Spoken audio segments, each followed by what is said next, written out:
Hey everybody and welcome to my YouTube channel. I'm SixShotCJ and this is my review of One Piece episode 1111. Let's get into it. We get a big recap of the shit show that the Straw Hats are currently dealing with right now. From when they entered the lab, to the snail cameras being taken out, to the Seraphim attacks, and they are currently dealing with a mysterious traitor who is in control of the Seraphim. We open this episode overlooking a massive fleet of what is probably over 100 Navy ships on their way to Egghead, and leading this fleet is none other than Admiral Kizaru, who is also escorting one of the 5 elders, Saint J. Garcia Saturn. We have yet to see any of the 5 elders doing any form of anything other than sitting on their ass in the room of authority at Pangaea Castle in Mary Jo. So I am pretty damn excited to see what he's going to get up to when he reaches Egghead. We cut to Stussy of Group 2 traversing the lab with Jinbei, while also warning Sentomaru of the impending fleet of Navy ships arriving at Egghead. I still find it odd that characters just casually have these transponder snails on hand to answer a call when they're rank called. Is it just me, or does anyone else find that weird that they just so happen to have these transponder snails? We casually carry phones, they casually carry snails. Some of the characters are starting to learn about the impending fleet and have an idea of what that fleet is preparing to do, so they are trying to push to evacuate all citizens from the island before the fleet arrives. In this scene, you can literally feel the urgency and the fear that the people around, because they know it's going to be a recap of O'Hara and the Buster Call. We cut back into our lab's underground basement, and I'm going to put it out there, this was a goddamn heart-wrenching scene for me. Stella's still in this tube in chains. Shaka's on the floor, lying in a pool of his own blood, and smoke is coming from his face. The animators had to animate that smoke coming off from his face. Jesus, that honestly got me when I was watching it. Holy crap. I can't wait to see if this scene is gonna get censored for the Snowflake generation, because I'm pretty sure this might be a bit too much for some people. I love that we get a close-up of Stella and he is in pure fright of who is approaching him. We don't actually currently get to see who it is. The best we get is a close-up of their boots and their legs, but we also get a second snippet of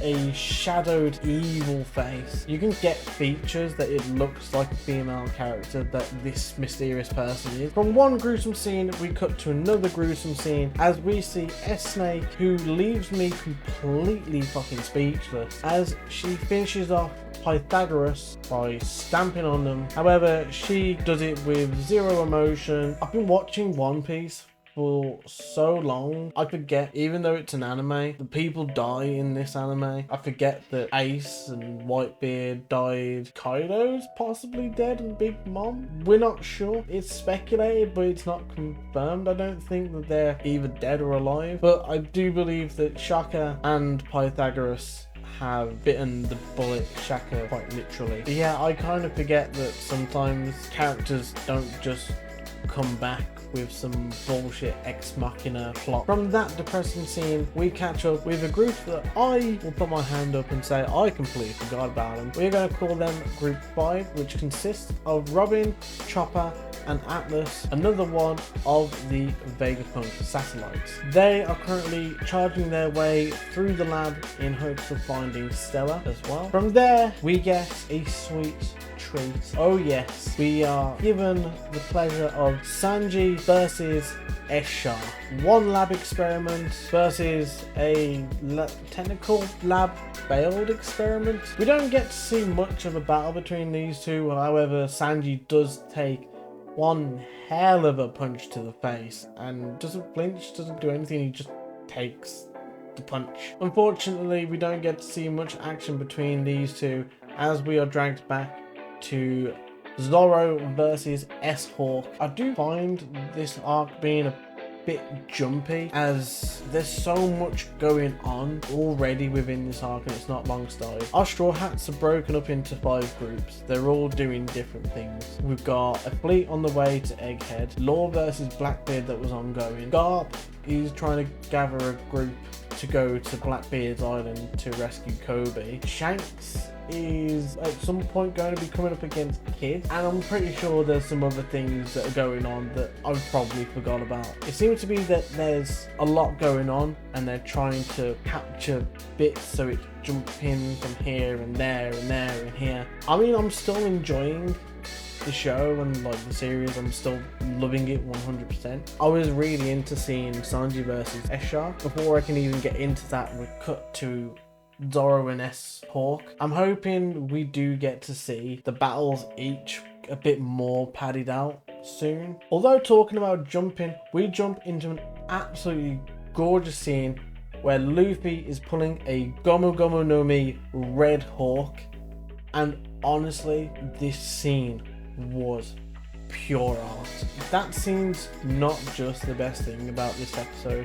One of the best things about this episode, and it took me wholly by surprise, is Luffy pulling out another one of his nicknames.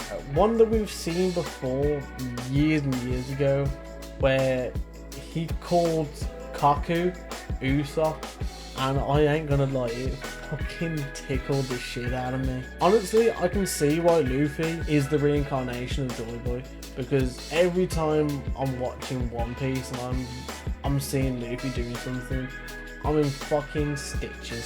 So we get flashbacks once again prior to when the Straw Hats landed on Egghead. We get to see what happened that sent the CP agents to Egghead initially. And that was that someone dobbed in Stella about him researching the 100-year void, which, if the government are aware of that, is a crime punishable by death. So someone's dobbed Stella in on this. The government have sent CP agents to confirm or deny whether this is true or not. Unfortunately, they've been turned away. As they're leaving, something's captured them and they're never seen again, which causes I think it's CP7 and 8 to be deployed to Egghead to try and find them as well. Unfortunately, they are not seen again either. With the disappearance of these CP agents, our mysterious person decides to try and contact the 5 elders. This has resulted in one of the 5 elders, Saint J. Garcia Saturn, to decide to go to Egghead for himself to witness what is going on. And with that, we now know that the Navy are pretty much declaring war upon the island of Egghead, and the reason that they're sending such a massive fleet to Egghead is because of how well advanced the island is. They know that sending like a few ships isn't going to do much to that technologically advanced island. What they need to do is a busticle where they destroy the island and wipe out anyone on the island itself. We then cut back to the present day. This scene is so cool. We get a scene where it's split into 2 views. One side of the view is Stella looking at this mysterious shooter making their approach to Stella. The other side, we get to view from our mysterious person staring down at Stella as they approach him. And within this scene, Stella's view gets switched with some of the CP agents that are also contained, and our mysterious shooter looks towards them and waves, and this whole scene is so fucking cool.